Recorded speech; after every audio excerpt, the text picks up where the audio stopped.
All right.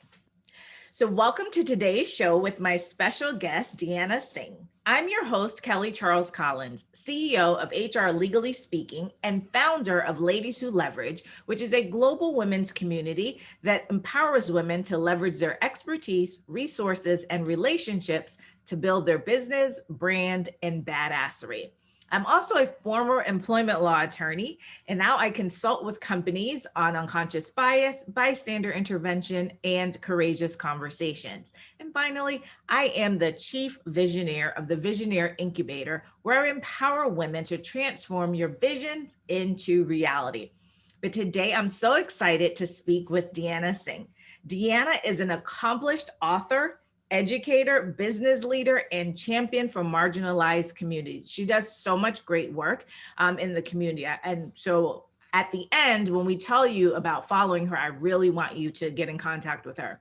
As the founder and chief agent of Flying Elephant, Deanna consults with individuals and companies that are looking to make a positive difference in the world. She's known for giving clients the tools and courage to imagine, activate, and impact the world as agents of change. A social entrepreneur at her core, Deanna is always at the forefront of social change, and she's also the author of Purposeful Hustle, which I absolutely love the name. So, Deanna, you and I met because we were speaking at an event together. And I love this whole concept of purposeful hustle. And I think it's one of those things that can really help women to understand how they get out of their way. So thank you for being here with us today.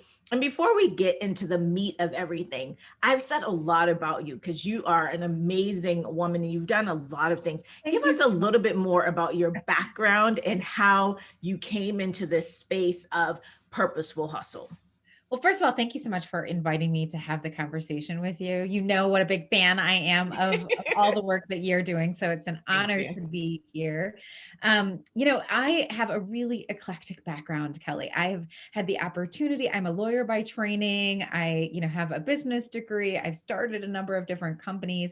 I've been deeply steeped in education, literally at every seat you can imagine, including being a middle school principal. I have been the CEO and president of multiple very large foundations. So really just have been in a number of different spaces in my career. And that really was part of the impetus of writing The Purposeful Hustle, because what happened, and this is sort of the origin story of the book, but what happened is I had so many people who were reaching out to see whether or not they could schedule lunch or coffee or dinner with me. And my executive assistant was like, Deanna, you have to start saying no. And I was like, no, I'm not going to say no, right? Because people were reaching out mostly because they wanted to have conversations about, feeling stuck and feeling like they wanted to get somewhere else in their own careers, and they wanted to do something that was really impactful. And because I spent my entire life, kind of figuring that out, they were reaching out. And so I was like, absolutely, I'm not going to say no. So too many people said yes to me in order for me to get to do all of these things. And we just realized like it just was inefficient. We couldn't, really meet the demand. And so I wrote the book really for those people who are kind of in that moment where they're thinking about their legacy. They're thinking about where they want to have an imprint in the world. They're thinking about how they can bring good into the world, and they want to be able to use their skills, their background, the things that they're passionate about in order to show up in the world. So that's, my background is super eclectic, but I think the thing that drives all of it, right, that kind of brings all of it together is that my purpose and the way I define it is shifting power to marginalized communities. Mm. So all of those different sectors that I've been in, all the titles, all the jobs, all the things I've started, all of it comes back to that question: is it going to allow me to be able to help shift power to Mhm. more marginalized communities?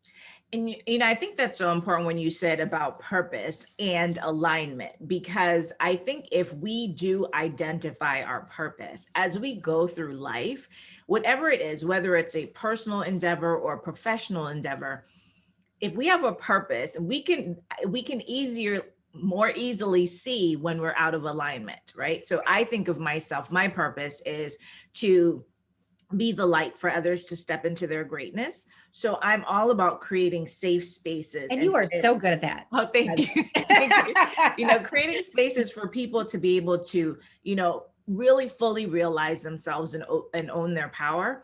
And so whenever I'm doing something that is taking me away from that, I totally feel out of alignment, right? And so when you're talking about purposeful hustle, it almost seems counterintuitive, right? Because hustle is like, people think of hustle as grind, grind, grind. And then you have this thing over here that's purposeful, it's intentional. Are you intentionally grinding? So tell us what you mean by purposeful hustle. Absolutely. So I think the really important thing about those two words are these things, right? So when I talk about purpose, because we use these words all the time and people Mhm. have different ways of defining them. But when I talk about purpose, what I'm talking about is what are you uniquely positioned to do? Right. So, what are you uniquely positioned to do in the world? Kelly, of all the wonderful things that you've done, all the things you've picked up, all the things that people that you've met, the spaces that you can go into freely, all of these different things, how do you combine all of those things together to think about that unique purpose? And so, Mhm. when I talk about purpose, that's what I mean. And I got so much pushback for the word hustle from my editor because, yeah, hustle can have even a negative Yeah. connotation to it. But when I was thinking about the word hustle, and when I think about the word hustle, what I'm thinking about is if purpose is how, it's why you show up in the world, then hustle is all about how you show up in the Mhm. world. Right. So like how do you push through the challenges that are going to come your way when you're trying to live in your purpose? How do you make other people feel? How does that look, when you're in the virtual space and when you're in the real space? Just how are you going to actually do it? So the hustle to me is all about the how. And I think that that's really, really important. And when I talk about hustle in the book, because that's what I ended up doing was writing the book, Purposeful Hustle. When I talk about hustle, I really focus on four characteristics. And to me, there are four areas that if you think about all the ways that people get stuck, which is what Mhm. we're talking about here today, if you think about all the ways that people get stuck, I think that if you get through these four characteristics and you really build up your skills in these four areas, you can get through almost any area that you might get stuck in. It's courage, resiliency, initiative, and curiosity. And so in the book, in the hustle section, I really focus on, a lot of people think you have to get those things through osmosis or you're born with them or you have them, Right. you don't have them. But I really argue and hope I show right through the book that there are techniques that you can use to build up those Mhm. characteristics in your own work, right? In your own abilities. And that if you do, it'll help you no matter what's getting you stuck. It'll help you get through those moments. So that's what I talk about, purpose Yeah. and hustle. Talk about when you talk about courage, Deanna, because I think that's one of the things that holds us back. We lack the courage and the fortitude to do something different, to move out of our own way, to remove roadblocks that we see, right? And some that we create on our own. What does it mean to you for somebody to have courage? And if it's not something that they feel that they have, what are some tools that they can do to really um, increase that and build that muscle? So one of my favorite tools, and I use it all of the time because you're right, right? We are so afraid. And sometimes we're afraid of things that we don't even really know what we're afraid of. We just feel the fear. So one of the big things that I tell people to do is to literally sit down and make a list of all the things that you're afraid of. And not, don't worry, like it could be really, really big things and it could be really, really, really small things, right? But just make a list of all the things that you're afraid of. I always say that that's the number one thing to do because Mhm. if you don't know what you're afraid of, it's really hard to come up with a plan for how you're going to be courageous or what Yeah. you need to do. I think the other reason why it's really important, I always make this little noise, but when I'm afraid of something, it sounds like this. Roar, Deanna, you can't do that. It's just got this like really mean, I don't know, that's like my monster voice.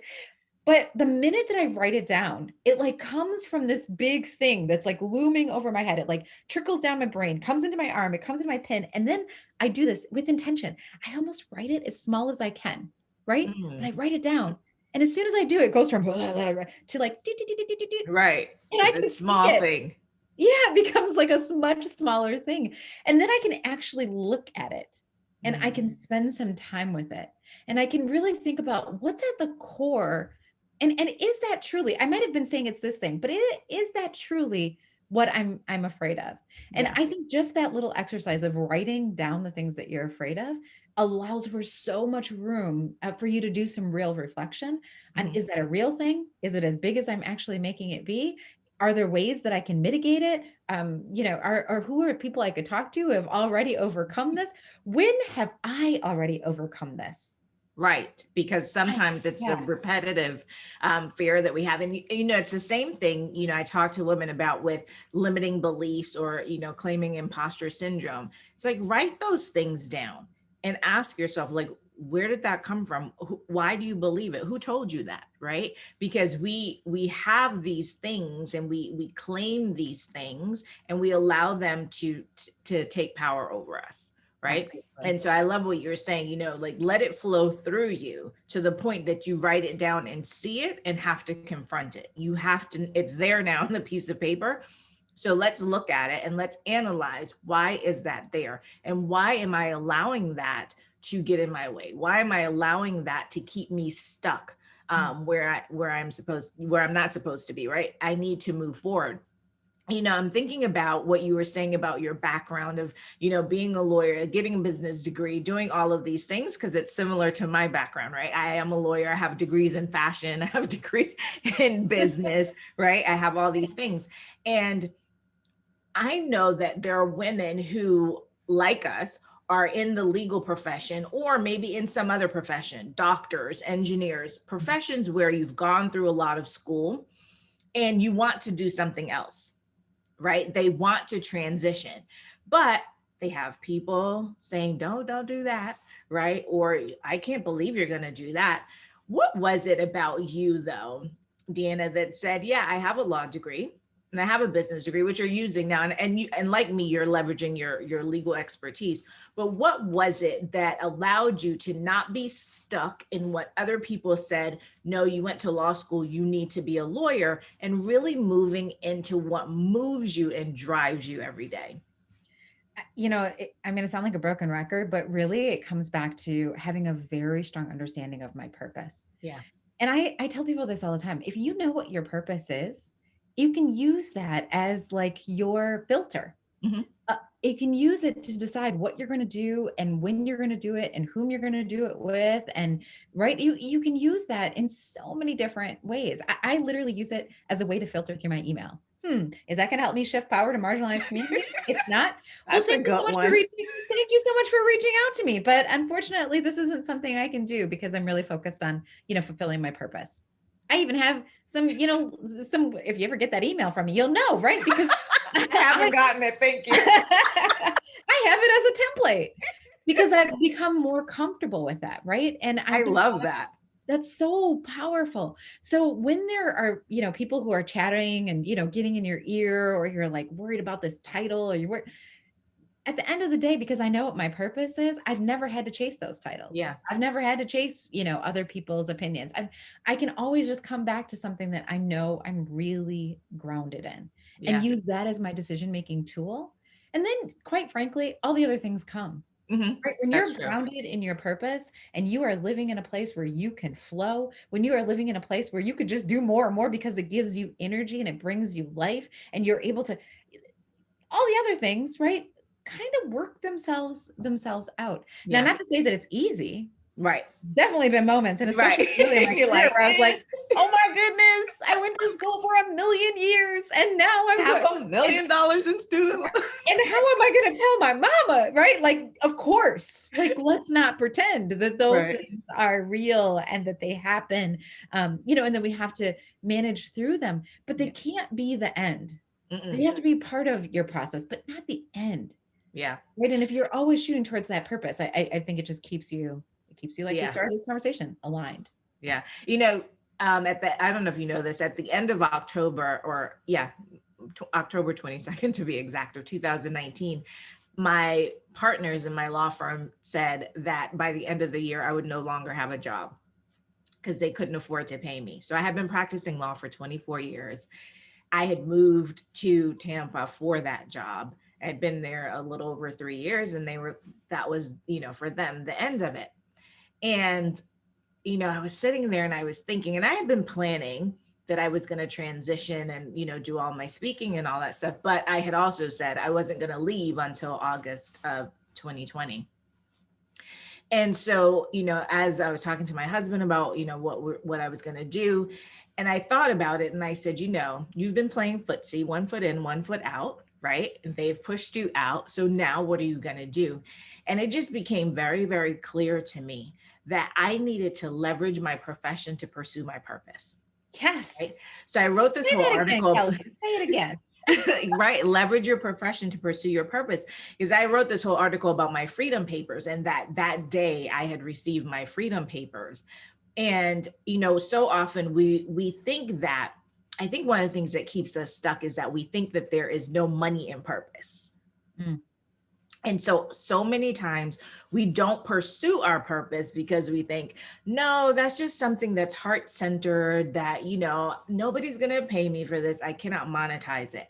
And for me, it has been so fulfilling in terms of I was able in a pandemic to replace my salary, my yearly salary as a lawyer, pursuing my purpose and leveraging my profession to do that, leveraging the skills that I have as a lawyer, the ability to create spaces, the ability to have conversations, tough conversations with people, but allow them to feel dignity and grace in those conversations. And so sometimes I think we get so stuck because we think that purpose is like this airy fairy thing out here, but it's really, for you and for me and so many people that we know and so many successful people, it is at the core of who you are, and it is at the core of what makes you successful. So as you were talking, I was just like, yeah, this is so important. And as we're talking about things that help women to remove roadblocks and things that keep them stuck, sometimes we think, we don't think about it as those types of things, the things that we have in our mind that, no, I could never now say I was a lawyer and now I'm a speaker, or I was a lawyer and now I'm this, and we have to let all of that stuff go. So one of Yeah. the things I also wanted to ask you is, what are some of, going back to that thought, what are some of the common roadblocks that you see with the women that you work with, what they're facing, and what are some of the things that you help them to do to move beyond those roadblocks? Because I think one of the things we have to think about too is we remove them, but what are we doing to progress forward? So there's a number of different things that I see happening on a very consistent basis, and it breaks my heart because I'm like, there are tools and techniques that you can use in order to get past these things, but they're not things that are typically taught to us. And Mhm. so it gets really frustrating, but it also gets really motivating. That's why you and I do this work, because we know we've been here before, right? And we Mhm. know the way out. And I want more people to be able to find their pathways. So I'll tell you, one of the big challenges that we see a lot with some of the clients that we work with, especially our female clients, is to your point. They could make the space, but they don't really know how to make the Mhm. space to work on their purpose. And so what you end up happening is they're 1 foot in, they're 1 foot out, or they're a toe in, right? Not even a whole foot, they're just a toe in, and they don't know how to structure their time in a Mhm. way that really allows for, they're like, I can't add another thing. Are you kidding me? Some of them are, I have children. Some of them are, I'm really involved in my community. I have this big title, this big job that I have to do. What I'm helping with my elderly parents, whatever it might be, right? They got a lot of life happening. Yeah. And so they're like, I just don't have the time to be able to be in my purpose. Maybe when I get older and I retire, then I'll really come back to the things that make my heart skip a beat. Same. And Yeah. I'm like, don't do that, right? And so one of the Now, things that, now. yeah, do it now. But I understand those demands and I understand that challenge and that pull. Yeah. And so one of the things that we do a lot of training on is, how do you plan with purpose in mind, right? Like, how do you organize your calendar, your schedule? How do you really put your dreams into your calendar? Mhm. Right? How do you put that time onto your calendar so that you're making sure that you're not the one who's always at the end of the line? You're not the one who's always getting fed last, right? That Mhm. you're able to feed your soul as part of what you do and part of your daily rituals. So that's a really big one that we focus on in Yeah. our work. Yeah. And when you talk about calendaring, it's something that I have had to focus on this year. So, before we got on the call, I was saying to you, I no longer work on Fridays. And I decided purposefully to take Friday off of my calendar. If I want to work, if I want to, then I can, right? But that's a day for me that if I want to do nothing and I want to know that I have nothing scheduled for anybody else on my calendar, I do that. And the other thing that I found, because it was getting in my way of, and this is just something may seem silly, lunch, right? It was getting, I sit here all day in front of my computer and I don't get up. My husband comes and he says, "Are you going to eat today?" Right? Because and I was, the other night I was thinking and I was like, you have no space on your calendar in the middle of the day for you to just get up and go eat, right? I work for Right. myself so I could eat whenever I want to. However, my calendar is set up that anybody can, they can schedule between 9:30 and 5 as long as there's an opening. And so what was happening is that in that space where I need to just go eat, right? I'm having to do something. So I'm like, no, I can't get up and go eat. So now I've taken that part off of my calendar too. But it's those little things that we don't figure out, right? So it may seem like silly, but if I'm not eating, I'm not nourishing my body, I am going to get stuck. I'm going to hit a roadblock at some point because I'm Right. not doing what I need to do for myself. So, thinking about what are all of the ways in which we do things that sabotage our own ability to move Absolutely. forward. So, Deanna, before you go, Yes. let people know how they can get in contact with you. So outside of the booster session, they want to know where to find your book and how to get in contact with you. Absolutely. So you can go to deannasingh.com. I actually operate 4 companies, but if you Mm, go to deannasingh.com, you'll be able to see all 4 companies and all the things that we do. So it's a really nice hub. But if you want to connect with us on social, I am on LinkedIn. I'm also on Facebook and Instagram. So would love to be able to just hear from you, learn from you, share what we have. None of this stuff happens. We don't change the world. We don't make it a better place if we're not willing to learn and to share. So we're all about that. yay. Thank you so much. I enjoy spending time with you and chatting with you. And I appreciate that you wanted to share your expertise with our audience. I think it's so important for us to give different perspectives. So thank you so much again. Thank And you. everyone, go do the booster session. See you Take care. soon.